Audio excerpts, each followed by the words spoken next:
بسم اللہ الرحمن الرحیم۔ سب سے پہلے میں بہت شکر گزار ہوں جناب ادبی بیٹھک کی، جنہوں نے شعور ویلفیئر آرگنائزیشن کو اس قابل سمجھا کہ انہوں نے ہمیں اپنے ساتھ اس پوری ٹیم کو شامل کیا اور ہم نے بہت اچھے سے اس کو ارینج کیا۔ تمام شعراء کرام جو بہت دور دور سے آئے ہیں اور ان کو سن کے بہت مزہ آیا، ہماری جتنی بھی ینگ جنریشن ہے چنیوٹ کی، انہوں نے بہت انجوائے کیا اس چیز کو۔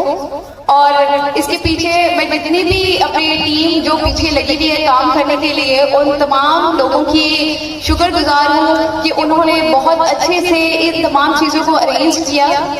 شعور ویلفیئر آرگنائزیشن پچھلے 5 سال سے چنیوٹ کے اندر کام کر رہی ہے۔ جہاں ادب ہے وہاں شعور ہے، اور اس قسم کی جتنی بھی ایکٹیویٹیز ہیں، چاہے وہ بلائنڈ کرکٹ ٹورنامنٹ ہو یا پھر مارشل آرٹس کی ٹریننگز ہو یا سوئمنگ، بچوں کو سوئمنگ سکھانا ہو، شعور ویلفیئر آرگنائزیشن ہمیشہ ان تمام ایکٹیویٹیز میں پیش رہتی ہے۔ اور الحمدللہ ہمارے پاس اس وقت 120+ بچے ہیں جو کہ انڈر پریویلیج اور اسٹریٹ بیگرز ہیں، اور ہمارے پاس زیر تعلیم ہے، پڑھ رہے ہیں۔ باقی میں آپ لوگوں کا زیادہ وقت نہیں لینا چاہوں گی۔ بہت شکریہ آپ تمام سامعین کا جنہوں نے سنا، آپ تمام شعراء کرام کا جنہوں نے تشریف لائے، آپ تمام لوگوں کا تھینک یو سو مچ۔